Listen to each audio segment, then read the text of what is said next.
Ai-je besoin de démentir le fait d'être sataniste? Je n'en suis pas sûre. Ai-je besoin de démentir le fait que nous légalisons la pédophilie? Moi, je fais partie des gens qui veulent parier sur l'intelligence des gens. C'est-à-dire, je veux partir du principe qu'en France, il y a des citoyennes et des citoyens qui sont intelligents, qui ont une capacité de réflexion, une capacité de discernement et qui sont en mesure de réfléchir et d'avoir du recul quand ils voient un post Facebook non sourcé. Donc, heureusement, les journalistes, les véritables médias, Libération, Le Monde et d'autres ont fait un travail formidable de décryptage de ces fake news. Il y a Fad qui nous dit qu'il serait prêt à retirer ses enfants de l'école, de leur faire l'école à domicile, parce qu'il aurait entendu parler comme quoi il y aurait de l'éducation sexuelle au tout petit. Donc est-ce que vous pourriez... Encore une fois, quelle est la source de ça? Il n'y en a pas. Il n'y a pas de source. C'est une fausse information, c'est une rumeur. La source, ce sont des tracts imprimés, on ne sait pas par qui, et diffusés dans les transports en commun ou aux abords des gares. La source, ce sont des sites conspirationnistes. La source, ce sont des fausses vidéos qui fabriquent de faux documents, de fausses informations. Donc il n'y a pas de source. La réalité, c'est que depuis la loi de 2001, il est prévu 3 séances par an d'éducation à la vie affective et sexuelle. Donc il n'y a pas de source. Mais ce ne sont pas des cours ni de masturbation, ni de pratique sexuelle. Évidemment pas.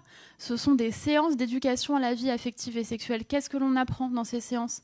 Eh bien, le respect d'autrui. Son pénis s'est mis à grandir et rapetisser, et puis quelque chose de gluant en est sorti. Qu'est-ce que ça veut dire, ça? Je crois que c'est du pipi. Alors, tu penses que c'est du pipi? Qu'est-ce que vous en pensez, les autres? Je pense que c'est du sperme. Et est-ce que quelqu'un sait comment ça s'appelle quand, justement, ce truc gluant qui s'appelle le sperme, comme on l'a dit, comment ça s'appelle quand il sort du pénis? Ça s'appelle l'éjaculation. D'accord? Donc il n'y a pas de source.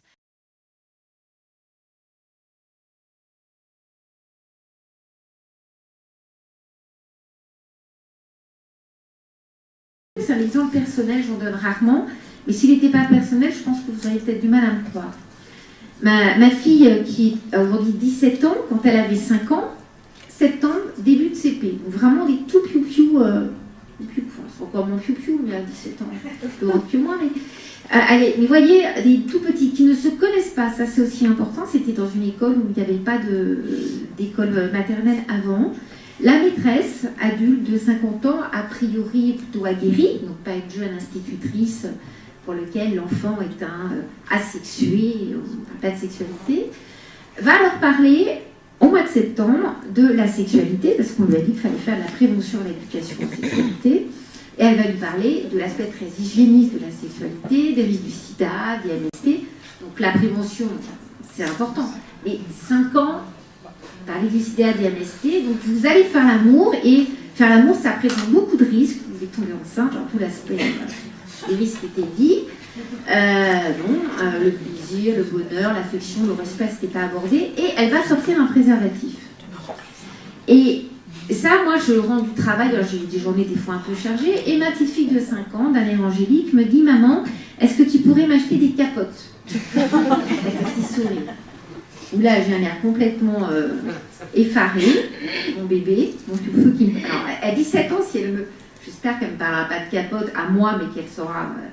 Parce que justement, si aux parents de respecter la sphère intime de son enfant, je ne réagirais pas forcément pareil, mais bon.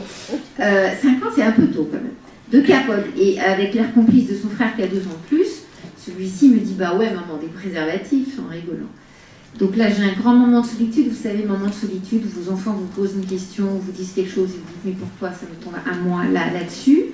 Quand vous êtes professionnel, la phrase qui tue à 16h30, 23 décembre, le vendredi, et vous dites, ah non, c'est pas possible. Et je suis sauvée par le téléphone. Enfin, je pensais être sauvée par le téléphone. Je tombe sur les parents d'élèves qui me disent, ah, vous ne rendez pas compte, et qui m'expliquent l'initiative de cette maîtresse. Donc, une initiative, c'est pour ça que ce matin, je mettais un bémol, parce que je pense que c'est important.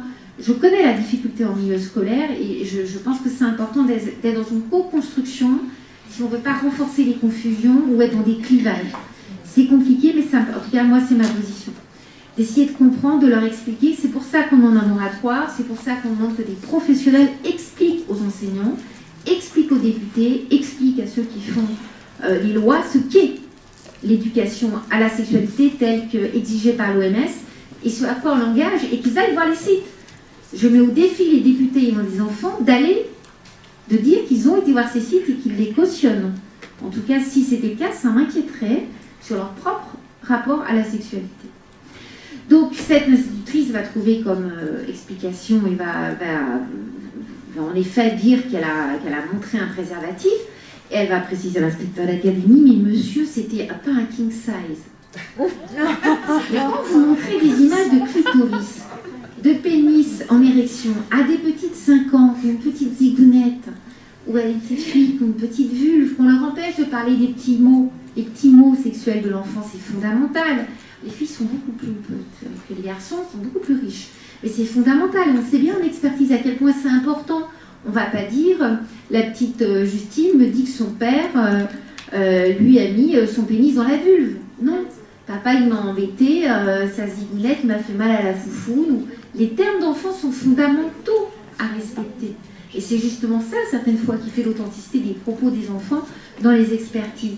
Les mots qu'on a utilisés pendant la séance, c'est des mots qui peuvent sembler peut-être surprenants quand on les utilise à l'école primaire, mais finalement, c'est des mots de la langue française et qui veulent dire ce qu'ils veulent dire.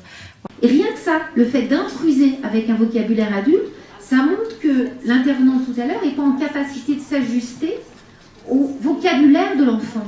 Et qu'on exige que ce soit à l'enfant de s'ajuster aux adultes. On a complètement inversé les choses.